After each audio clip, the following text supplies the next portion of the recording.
Yes, once again, welcome to Dallas Cowboys headquarters. The Cowboys entered Week 14 of the National Football League season with the confidence after beating both participants from the 2024 Super Bowl within only 5 days. Their offense was explosive, their defense was getting better, and their entire team felt they were finally becoming one of the strongest contenders in the league. However, they now had to travel to Detroit, where the Lions waited inside their loud and unforgiving home stadium.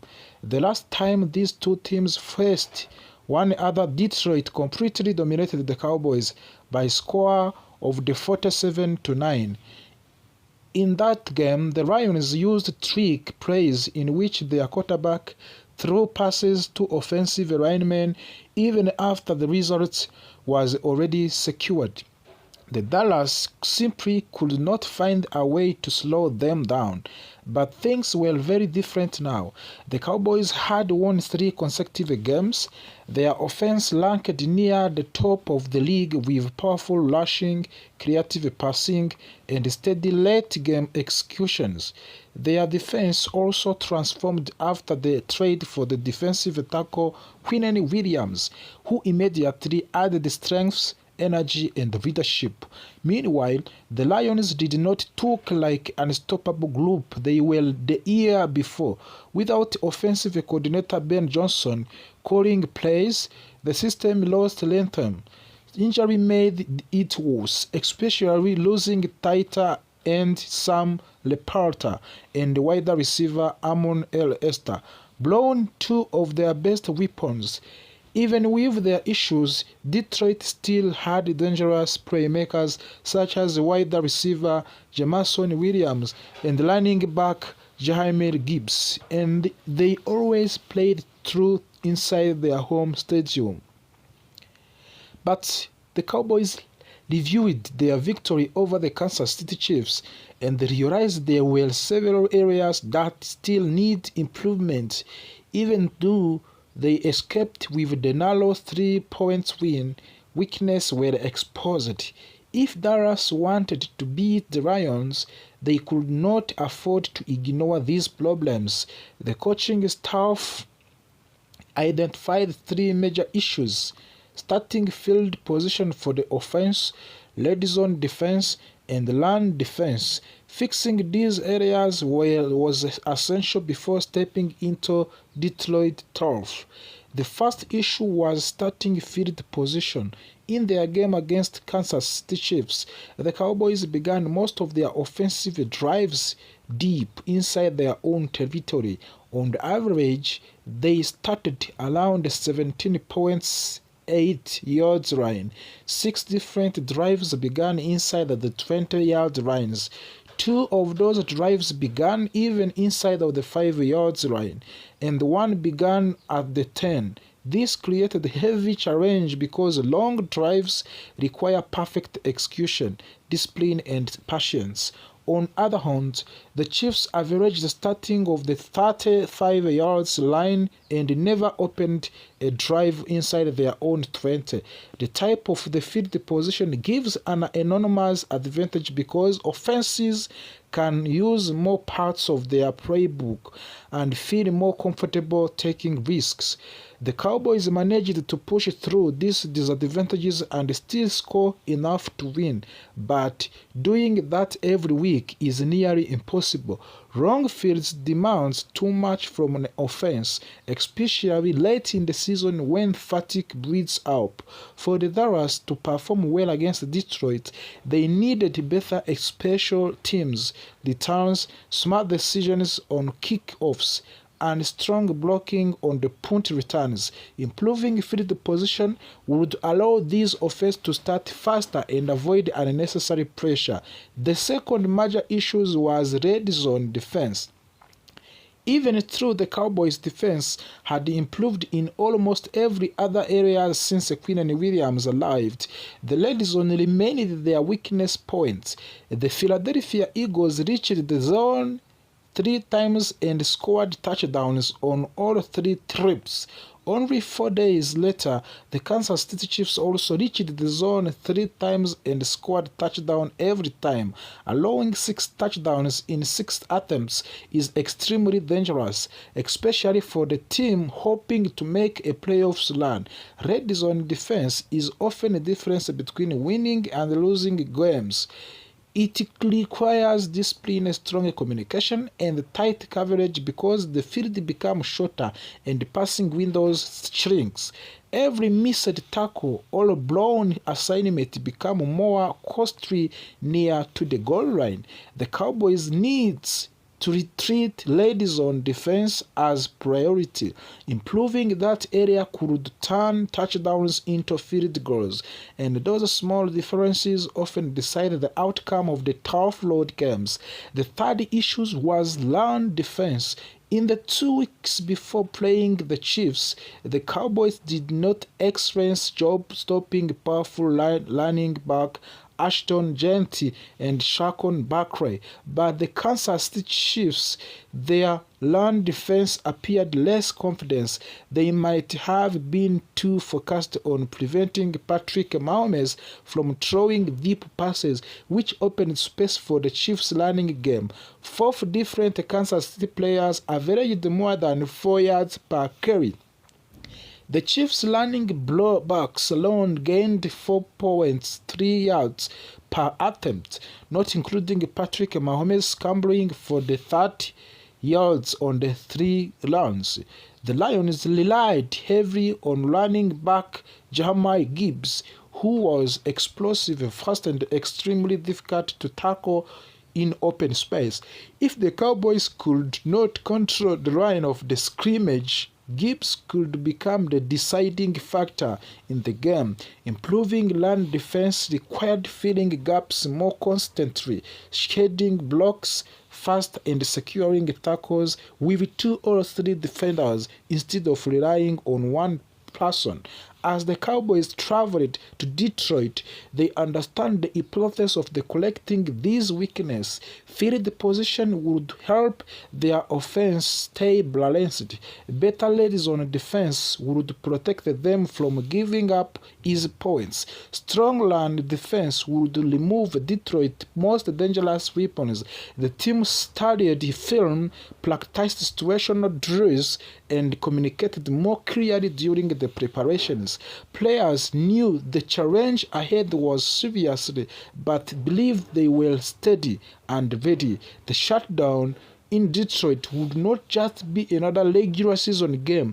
It was a chance for the Cowboys to improve, that their improvements were not temporary. That winning streak means something, and that we were ready to compete at the highest level. To leave Detroit with a victory, they had to execute, stay disciplined, play with the same confidence they had shown in recent weeks. Their path to success depends on learning from their mistakes and refusing to repeat them when facing the teams. Entering week 14 of the 2025 National Football League is not just about wins or losses. It is a story of the survival, recovery, unexpected breakthrough, and the slow but steady rise of the team that has transformed its identity. For weeks, the Cowboys have fought injuries, personal changes, and pressure from every direction. But the December arrives, Dallas begins to feel something it has not truly felt in the years: momentum, confidence, and believes that something special is forming inside of the locker room. As the Cowboys prepare for their Thursday night matchup against the Detroit Lions, the biggest headline does not revolve around the opponents. Instead, it centers on the cornerback Trevon Diggs, whose return from the injured reserve list has been anticipated for more than a month. On Sunday morning, Dallas officially opened Diggs' 21-day practice window, signaling that his return is no longer a question of if, but a question of time. For the Dallas, Diggs is more than a start. He is a defensive playmaker who changes how coordinators draw up their games plans. His ability to track the football, match right receivers step by step, and create turnovers brings the entirely different energy to the secondary. Even though he has played only 19 games since signing $97 million extension, the Cowboys still view him as a long-term successor of the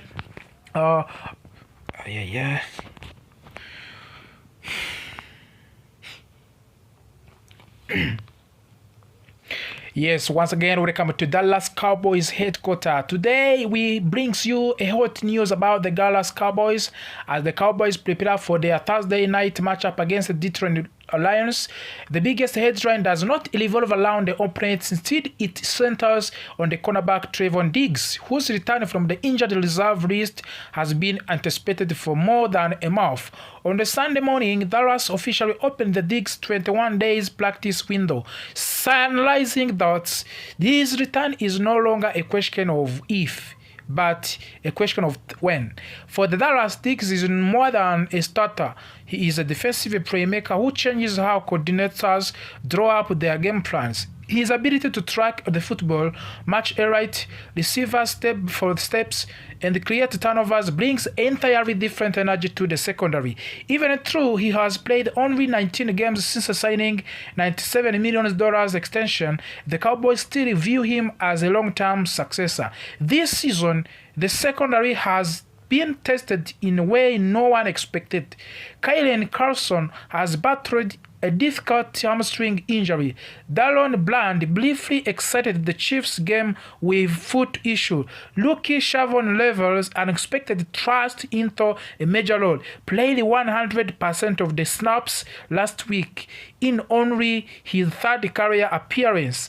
The Cowboys have survived the turbulence, but returning Diggs would strengthen their depth chart dramatically as playoffs pressure increase. While Dallas celebrates good news in the defensive backfield, the offensive line faces a more frustrating reality. Tyler Guyton, the starting left tackles and one of the team's most important young pieces, is not expected to suit up against the Lions. His high ankle sprain suffered in a week. 12 continues to limit him, and the coaching staff does not believe the short break after the Thanksgiving victory over Kansas City will be enough. This season has not been easy for the Guyton. He missed a lot of training camp and preseason with a bone fracture in his right knee. Now, a second major injury has slowed him again. Offensive coordinator Brian Schottenheimer has publicly admitted that the situation does not looking promising. Yet, in the middle of the disappointment, a silver lining has begun to shine. Nate Thomas, who stepped in against Kansas City, impressed both coaches and the fans with his composure and physicality. The young tackle has appeared in 12 games this season and started twice, showing steady improvement and reliable techniques. His emergence softens the blow as Guyton continues to heal. The Lions enter Thursday night with their own issues. The most significant involves the wide receiver Amon Elset Brown, who left the Thanksgiving game against the Green Bay Packers with the ankle injury. Early reports suggest he could be lost for the season, but later evaluation showed the damage was not that severe. Still, head coach Dan Campbell described his return as week to week, making it highly unlikely that he will face the Dallas Cowboys. Detroit offensive line situation is also fragile. 2 starters were out of the against Green Bay, while the remaining 3 appeared on the injury report. The team hoped retired center Frank Legno could return to stabilize the unit, but failed physically ended that possibility. With the weakened offensive line and limited receiving depth, the Lions face major pressure entering this matchup. As national analysts watching Dallas plays, many agree that the team has not only changed but improved dramatically. Former New England Patriot wide receiver Julian Edelman, speaking on national television, explained why he highlighted three defensive players in particular: DeMarvin Overshown, Logan Wilson, and Quinnen Williams. Overshown sideline speed has become one of the most visible strengths on the team. His instincts allow him to chase ball carries on open space and disrupt the rhythm of the opposing offenses. Logan Wilson, a mid-season addition, has carved out the versatility role that blends pass coverage, prioritizing the interior line support. And then there is Quinnen Williams, one of the most impactful moves the Cowboys made this season. His dominance inside has transformed the entire unit, forcing offenses to double team him and opening opportunities for edge rushers. Edelman compared the team upward momentum to the New York Giants squads that absent him in 2 Super Bowls. He noted that Dallas looks like a team getting hot at the right time, breeding confidence and identity as a postseason approach. On the offensive side of the ball, quarterback Dak Prescott is quietly breeding a legacy that deserves more attention. Analysts are beginning to notice that his statistical efficiency mirrors that a Hall of Fame quarterback Steve Young. While Young became a legend through accurate decision-making and carefree command of the offense, Prescott is now showing many of the same traits. The numbers speak clearly. Young finished his career with a passer rating of the 97.8. Prescott currently holds a rating of the 98.6. Prescott has already supplied Young in passing yards and touchdowns at the 10-year mark, while maintaining fewer interceptions. The similarities are striking. They are reinforce the idea that Prescott's best work may still be ahead. His connection with wide receiver CeeDee Lamb and George Pickens has also become one of the most dangerous combinations in the league. CeeDee Lamb's precision and Pickens' physicality force defense to choose between doubling speed or doubling strength. Either option leaves someone uncovered. Entering to the Week 14, the Cowboys carry a 3-game winning streak, including a dramatic and emotional Thanksgiving win over the Kansas City Chiefs. The victory felt different. It felt like a turning point, a moment when players realized their sailing was higher than they imagined.